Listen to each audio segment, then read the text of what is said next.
of class 11th. In informatics practices, today you are going to learn dictionaries in Python. In this chapter, topic is accessing elements of a dictionary. Dictionary create करने के बाद you need to access elements of a dictionary. Then, while accessing elements from a dictionary, you need only key. आपको की ज़रूरत पड़ती है, की के द्वारा ही इसके एलिमेंट्स को, वैल्यू को एक्सेस कर सकते हैं. While in list, the elements are accessed through their index. In dictionary, the elements are accessed through the keys. ये नोटेबल है कि जो एलिमेंट्स होते हैं लिस्ट के अंदर वो हम इंडेक्स के थ्रू एक्सेस करते थे, लेकिन डिक्शनरी में हम कीज़ के थ्रू हम एक्सेस कर सकते हैं वैल्यूज़ को as per the syntax given here. Dictionary name लिखेंगे सबसे पहले और स्क्वायर ब्रैकेट में हम की का नाम लिखेंगे. जिस की का नाम लिखेंगे उसकी वैल्यू रिटर्न होकर आपको मिलेगी. फॉर एग्ज़ाम्पल, हम टीचर्स नाम की डिक्शनरी में से करण नाम से कीज पास कर रहे हैं, तो रिटर्न करेगा करण क्या टीच करता है, सोशलॉजी. टीचर का नाम है करण टीचर्स करण, करण टीचर्स सोशलॉजी. ऐसे आप प्रिंट भी करा सकते हैं, यानी कि उसके इंडेक्स के स्थान पर यहाँ पर हमने कीज़ का यूज़ किया जो उसको एक्सेस करने के लिए रिक्वायर्ड होता है. अब एक और एग्जांपल हम ले रहे हैं. यहाँ पर हम वॉवेल्स को प्रिंट करा रहे हैं डिक्शनरी में. वॉवेल 1, वॉवेल 2, कुल मिला के 5 वॉवेल्स यहाँ पर हमने प्रिंट करवा लिए, AEIOU. और अब हम इसको प्रिंट कर रहे हैं.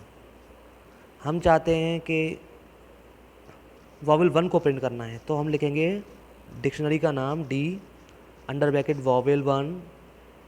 वॉवेल 1 को हम स्ट्रिंग की तरह से पास करेंगे यहाँ पर स्क्वायर ब्रैकेट में, क्योंकि वॉवेल 1 स्ट्रिंग है. फिर इसके अंदर जो वैल्यू होगी वो स्टोर होकर रिटर्न होगी. वॉवेल 1 है हमारा A, वॉवेल 4 हमारा है O. इस तरह से हमारा you can access the elements value using their respective keys. Accessing elements using their keys as shown in the figure.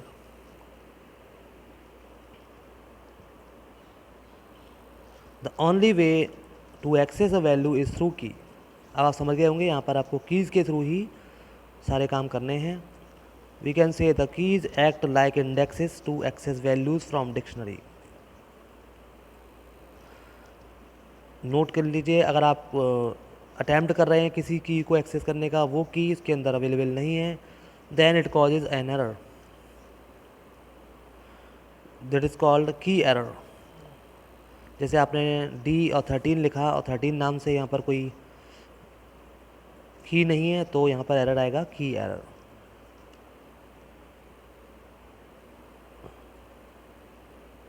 In Python dictionary the elements की वैल्यू पेयर्स आर अनऑर्डर्ड. यानी कि की वैल्यू पेयर्स होते हैं वो ordered नहीं होते, किसी भी ऑर्डर में नहीं है. One can not access elements as per the specific order. आप ऑर्डर के थ्रू इसको एक्सेस नहीं कर सकते, इसलिए आप यहाँ पर कीज़ का यूज़ करते हैं किसी एलिमेंट को एक्सेस करने के लिए.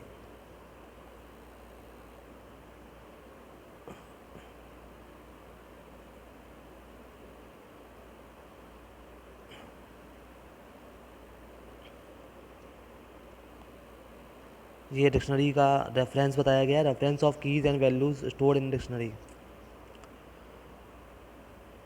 यहाँ पर गूज, टर्न और हाक, ये 3 प्रकार के स्पेसीज़ हैं. ये इनकी वैल्यू हैं. गूज 3 हैं, टर्न 3 हैं और हॉक 1 है. ये इंटरनल रेफरेंस है कीज़ वैल्यूज़ का डिक्शनरी में. ये डिक्शनरी है goose 3, I turn 3 and hawk 1.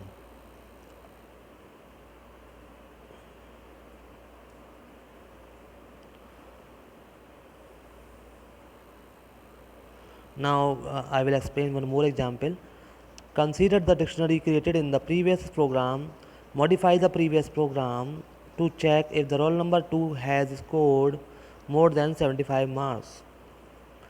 जो प्रीवियस डिक्शनरी मैंने आपको बताई थी उसमें आपने डिक्शनरी क्रिएट की थी स्टूडेंट्स की रोल नंबर और मार्क्स की.